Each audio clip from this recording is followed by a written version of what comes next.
AP రాజకీయాలు చూస్తున్నారా లేకపోతే స్టేట్ డివైడ్ అయిందని వదిలేసిందా? ఏపీ రాజకీయాలు చూస్తున్నాం, పోతున్నాం కదా, అక్కడ కూడా ఇంటర్వ్యూస్ ఇస్తున్నాం కదా. తాడేపల్లిగూడెం ఇచ్చాం, తిరుపతి ఇచ్చాము, విజయవాడలో ఇచ్చినాము. 1 year బ్యాకే చెప్పాము టీడీపీ బీజేపీ ఎలయన్స్ అవుతుందని ఇంటర్వ్యూలు ఇచ్చాము, ప్రెస్ కాన్ఫరెన్స్ చెప్పాము. 100%. అప్పటికి ఎవరు ఊహించాలి. తో ఖచ్చితంగా అక్కడ కూడా ఏదైతుందో నేను అనుకుంటా 19 నుంచి 21 సీట్లు, 21 19 to 21 లోక్సభ అసెంబ్లీ, శ్రీకాకుళం, విజయనగరం, వైజాగ్ 34, 10 శ్రీకాకుళం, 9 విజయనగరం, 15 వైజాగ్. నేను అనుకుంటున్నా 27కు మినిమం 27 వస్తాయి, 3 జిల్లాలు 34.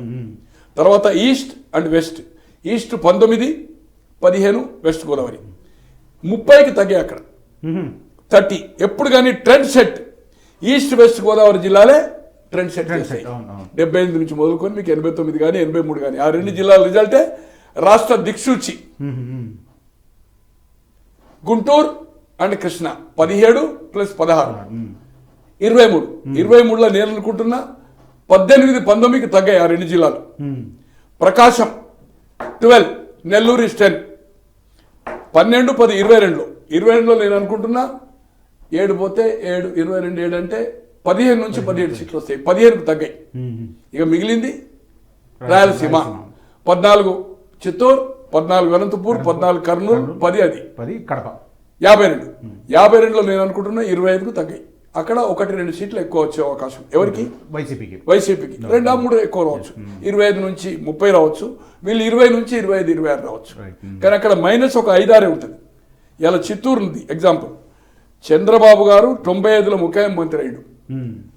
96 లోక్సభ చూసినా, 98 లోక్సభ చూసినా, 99 చూసినా, జిల్లా పరిషత్ చూసినా, 2004 కానీ, 2009 కానీ, 14 కానీ, 19 కానీ ఎప్పుడు చిత్తూరులో మెజార్టీ రాలేదు తనకు. అందుకే అక్కడ రెడ్డి బేస్ బాగా. తో అతనికి కౌంటర్ కుప్పం కాన్స్టిట్యూన్సీ కూడా చేంజ్ చేసుకుని మీకు తెలుసు కదా. 83 లోటు పోగానే 85లో పోటీ చేయలే, 89లో కుప్పం పోయాడు వెంకటగిరి. ఆ సీటు కూడా ఒక పెద్దిరెడ్డి రామచంద్రరెడ్డి గారు అక్కడ Reddy factors Nellore more than family కూడా వీళ్ళకి యాంటీ ఉండేది కదా, ఉండే. కానీ ఇప్పుడు ఆయన ఆ పార్టీలో ఎమ్మెల్యే చేస్తున్నాడు, ఈయన బీజేపీ తోటి వచ్చి లోక్సభ చేస్తున్నాడు. ఇప్పుడు అడ్జస్ట్ పడది. అమర్నాథ్ రెడ్డి గారు కాంగ్రెస్ హైలే ఉంటుంది. మొదటిసారిగా ఎమ్మెల్యే అయిన చంద్రబాబు గారు కూడా ఏదైతుందో కిరణ్ కుమార్ రెడ్డి వాళ్ళ ఫాదర్. అతను ఏమైందంటే జిల్లా పరిషత్తులో క్లాష్ వచ్చింది అక్కడ. దాస్ అని ఎమ్మెల్యే ఉండే, సి దాస్ అని. ఈ ఇద్దరు ఒకటి అమర్నాథ్ రెడ్డికి వ్యతిరేకంగా అయ్యి అప్పుడు అంజయ్య గారు ముఖ్యమంత్రి. జిల్లా పరిషత్ సమితి ప్రెసిడెంట్లు ఓటారు 81లో. సమితి ప్రెసిడెంట్ అప్పుడు elected by direct, not sarpanches. Public ఎన్నుకోవాలి ఎమ్మెల్యే లెక్క 300 సమితిలే. వీళ్ళిద్దరు ఒకటి అయిన కుతూహలం అప్పుడు ఎమ్మెల్యే కాలా, ఆమెను క్యాండిడేట్ పెట్టి గెలిపించాడు. షోకాజ్ నోటీస్ పార్టీ నుంచి షోకాజ్ నోటీస్ ఇష్యూ అయింది నాకు, anti party activity. Amarnath Reddy గారికి వ్యతిరేకంగా జిల్లా పరిషత్ గెలిపించాడు కుతూహలం వల్ల చంద్రబాబు గారు. అంటే యూనివర్సిటీ నుంచి చంద్రబాబు గారు ఒక స్టూడెంట్ లీడర్ ఉండే. యూనివర్సిటీలో clash between Ramachandra Reddy and ఈయన సమకాలికులు వాళ్ళు ఒకసారి. బట్ అమర్నాథ్ రెడ్డి గారు సీనియర్. తో ఈ ఉన్న సిచ్యువేషన్లో ఏదైతుందో అక్కడ 125 నుంచి 140 సీట్ల వరకు వస్తాయి. 125 to 140. 19 నుంచి 21 లోక్సభ, అది 6 నుంచి 3 నుంచి 6 లోక్సభ. అసెంబ్లీ 35 నుంచి మ్యాక్సిమం 50, మ్యాక్సిమం 50. ఇది 125కు తగ్గాయి. ఏ పరిస్థితిలో వాక్ ద రేస్ ఆఫ్ ఇది ఆయనకు వచ్చేది ఒక కడపలో నేను అనుకుంటున్నా 6 నుంచి 7 రావచ్చు, అక్కడ 3, 6, 4.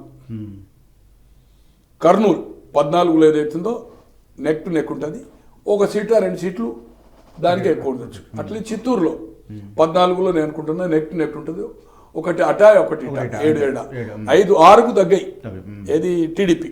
కానీ అనంతపూర్ మళ్ళీ టీడీపీ విల్ బి 14లో నేను అనుకుంటున్నా ఇట్స్ 9 to 10 ఛాన్స్. ఆడ 10 ఛాన్స్. అది డ్యూ టు అక్కడ బీజేపీ పవన్ కళ్యాణ్ గారితో మ్యాచ్ అవుతున్నారు. ఓవరాల్ గా బీజేపీ అలయన్స్ కావడం వల్ల ముస్లిం మైనార్టీ, క్రిస్టియన్ మైనార్టీ పోవడం వల్ల కొంత డ్యామేజ్ అవుతుంది ఎవరికి? టీడీపీ.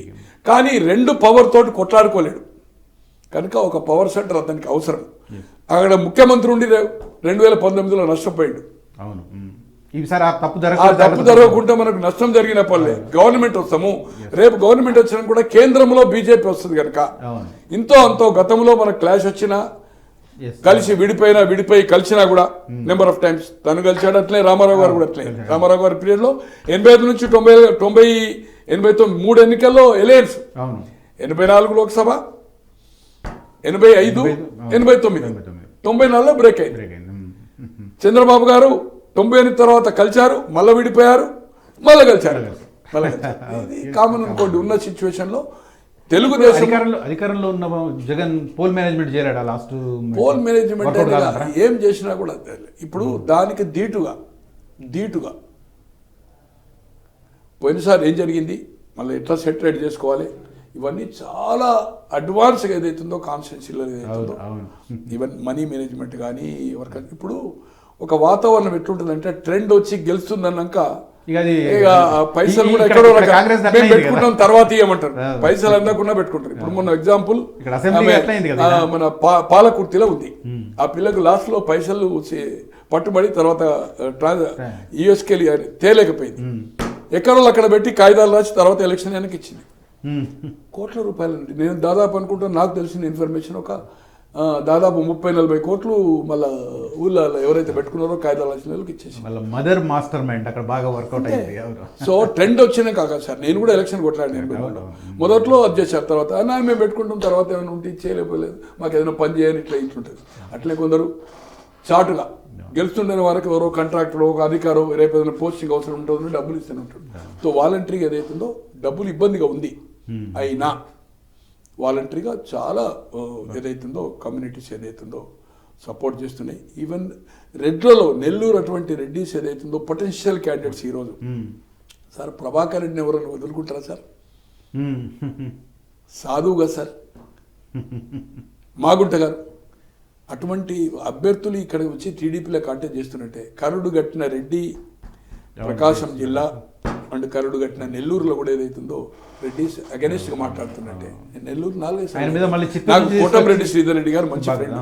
నేను అక్కడ ప్రెస్ కాన్ఫరెన్స్ కూడా అట్లా చేశాను, మనం సర్వేలు కూడా చేశాము. ఆయన టీడీపీలో చేరకముందే కూడా మనం decision making even council election అప్పుడు కూడా ఖచ్చితంగా టీడీపీ గెలుస్తుందని చెప్పాను నేను. ఒక టీవీ5 ఇంటర్వ్యూలో తిరుపతిలో పోలింగ్ అవుతుంది, పోలింగ్ 10 రోజుల ముందే ఖచ్చితంగా ఈ 3 ఓట్లు ఇక్కడి నుంచి పోయినా ఈ ముగ్గురేమో రెబల్స్ వస్తుండే. ఎవరు? ఒకరు ఆనము, తర్వాత చంద్రశేఖర్ రెడ్డి మేకపాటి అండ్ ఈయన శ్రీదేవి ఎక్స్పెక్ట్ చేయాలి. ఇంకా 3-4 వస్తారు టికెట్ ఇస్తా అంటే ఖచ్చితంగా గెలుస్తుందనేది ఏందో చెప్పడం జరిగింది ఒక 10 days బిఫోర్. అలాగే ఈ ఉన్న సిచ్యువేషన్లో స్వీప్ ద పోల్ అంటే మీరు అనేది పోల్ మేనేజ్మెంట్ అనేది వెరీ ఇంపార్టెంట్. బట్ పగడ్బందీగా ఏదైతుందో సిస్టమేటిక్గా గ్రౌండ్ అంతా తయారు చేసుకున్నారు. ఎక్కడ ఏం చేయాలనేది అన్ని సిస్టమేటిక్గా ఉన్నాయి. ఎక్కడన్నా ఈ కాంబినేషన్లో ఈ పొత్తుల భాగంలో వాళ్ళ దగ్గర కొంత ఏదైతుందో రెబల్స్ ఉండి వాళ్ళని అడ్జస్ట్ చేయక అక్కడ కొంచెం గొడవలు అవుతున్నాయి. కానీ ఏమున్నా కూడా ఏదైతుందో 125కి ఏ పరిస్థితులు తగ్గే అవకాశమే లేదు. అవకాశమే లేదు. 19 లోక్సభ తగ్గే అవకాశం లేదు. ఖచ్చితంగా గెలవడం ఖాయము. ఆయనే ఇప్పుడు ఈ కాన్స్టిట్యున్సీకి మీరు 1,40,00,000 ఒక లోక్సభ సభ్యుని డిపాజిట్ చేయమన్నాడు. ఎమ్మెల్యేలను 20 చేయమన్నాడు. ఎందుకు చేయమన్నాడు? ఇది డబ్బులు ఆయన తీసుకోడు. ఈ 20 లోక్సభ 20 7-20 అంటే ఎక్కువ తగ్గింది. ఈ 40 ఇంకొక 10 కలిపి ఒక 50 అనే ఇవ్వాలనేది ఉద్దేశం. ఒక 5-10 మందిని పెట్టి మనీ మేనేజ్మెంట్. ఇప్పుడు అక్కడ ప్రతి కాన్స్టిట్యున్సీలో కూడా ఆయన పోల్ మేనేజ్మెంట్ పర్ఫెక్ట్ చేస్తున్నాడు. 5-6 బయట వాళ్ళని పంపుతుండే. ఎందుకంటే ఓడిపోతామంటే డబ్బులు ఖర్చు పెట్టారు. డబ్బులు కూడా ఎందుకు అడిగాడంటే ఈ డబ్బులు ఆయన తీసుకొని వాళ్ళకే మళ్ళీ ఈ టీం ఎవరైతే మేనేజ్ చేస్తారో 5-6 వాళ్ళకి ఇస్తాడు ఈ డబ్బులు. లేకపోతే ఇచ్చిన డబ్బు ఎంపీ ఇచ్చిన డబ్బులు ఖర్చు పెట్టరు, వాళ్ళు పెట్టరు. దీనివల్ల మనం నష్టపోతాము. తెలుగుదేశం కూడా మనీగా రెడీ ఉంది. మనంతా పెట్టకుండా 15-20 కోట్లు ఏదైతుందో ఒక నియోజకవర్గం పెట్టడానికి మెంటల్గా ప్రిపేర్ అయింది TDP and BJP or Janasena. 50% పెట్టినా చాలు, దాంట్లో 15-20 పెట్టినా.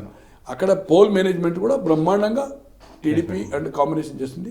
ఒక 6-7 కాన్స్టిట్యున్సీలో డిస్టర్బ్ ఉంది. అది ఎలక్షన్ వరకు సెట్ అవుతుంది. ఈ ట్రెండ్ గెలుస్తుందని ఒక తర్వాత వాళ్ళంతా డైల్యూట్ అవుతారు. వాళ్ళు మెయిన్ లీడర్స్ కాకుండా వాళ్ళు ఎంబడున్న క్యాడర్ డైల్యూట్ అయిపోతుంది. మనం ఈయనతో ఉంటే ఓడిపోతున్నాం, మనం అటు కాకుండా ఇటు కాకుండా అవుతారు. వాళ్ళు ఆటోమేటిక్గా మళ్ళీ టీడీపీ అంటే కూటమికే సపోర్ట్ చేసే అవకాశాలు మెరుగ్గా ఉన్నాయి. దీంట్లో ఏమాత్రం అనుమానం లేదు.